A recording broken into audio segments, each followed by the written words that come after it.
The abandoned Moonville Railroad Tunnel lies within Ohio's Zaleski State Forest. It's one of those places rumored to carry an immeasurable amount of lingering spirits. Some people, though, like Taylor Mead, are able to more fully connect with the history that's been left behind. Moonville is one of many locations that I've visited that have had either tragic history or just history in general. Walking along these tracks, you can feel the energy of an old society. You can feel the energy of this was a place where people were, people did walk here, people did live here. That sort of energy is very present. But past that, there is definitely the looming feeling of spirits or people who have been either trapped here or reside here, energies that are just so strong that they stick with you. You get the feeling of people walking beside you. You get the feeling of seeing something out of the corner of your eye.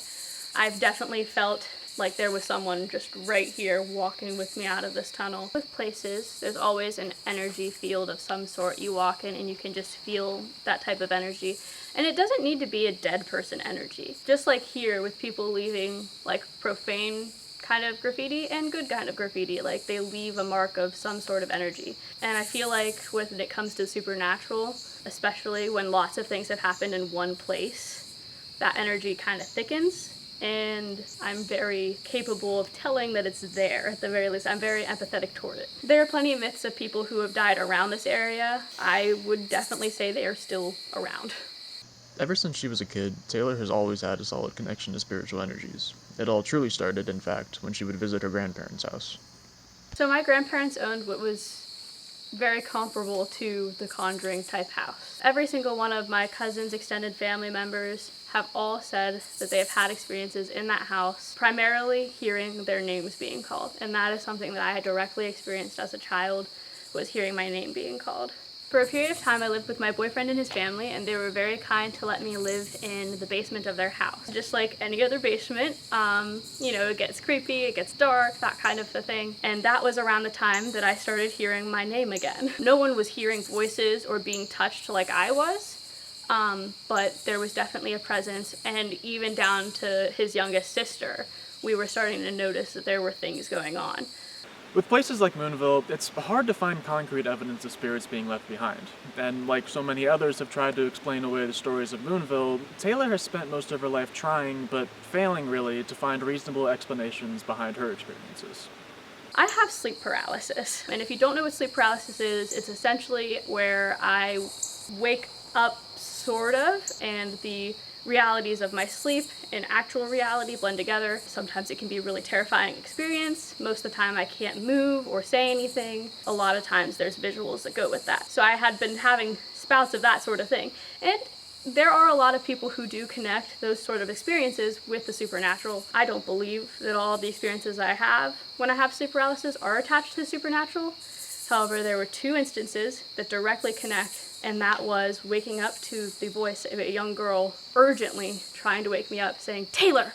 Taylor!" just right in my ear. At that point in time, by the second time that had happened, everyone else had been having so many experiences. So that was at the point in time where my boyfriend's mom decided to contact a family friend who is a medium. The hope was that the medium could explain the voices, the cabinet slamming shut, the moving shadows. Taylor would soon find out much more than answers to a household haunting, though.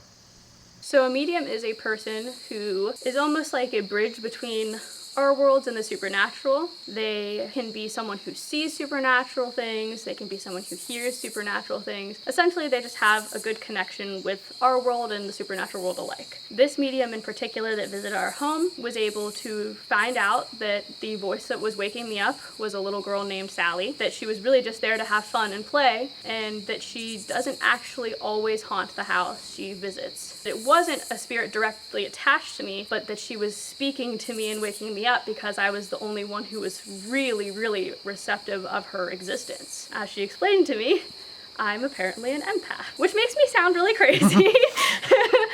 Though she may be new to the world of empaths and mediums, Taylor has fully embraced the information she was given, and has spent countless hours researching how to better understand her connection with the energies around her. So the word empath is a word that a lot of people understand and can relate to because it comes from the word empathy. And I am completely and utterly empathetic to this world and every other world alike. I have always been able to relate to people's issues. If you come to me with a problem, it strikes me so much harder than other people. If I'm aware of a tragedy of any type, it just sickens me. And that's what an empath is. It's not just someone who is receptive to your everyday feelings, but also to the energies that are left behind by other people.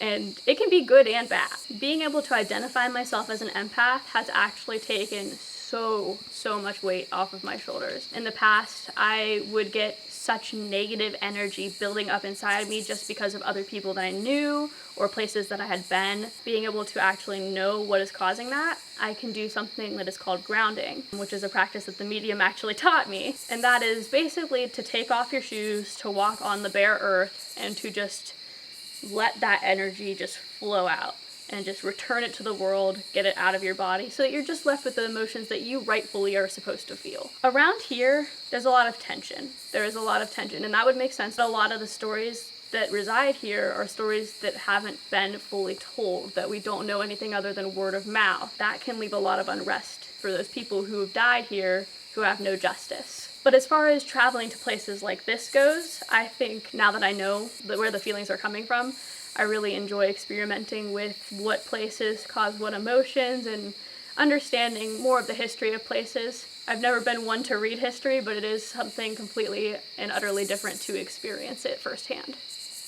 Knowing the ins and outs of being an empath has helped Taylor to understand why she feels the way she does at places like Moonville. And as it turns out, there is so much more to discover here than just some old ghost stories. I full-heartedly believe that there are ghosts in this Moonville tunnel. I think that anybody who comes to Moonville can pick up on the energy that is left here. It's hard to distinguish between tricking yourself into believing and actually believing, but to know the actual history of the people who did die here, it might actually make you more aware of the emotions and the feelings that are left here.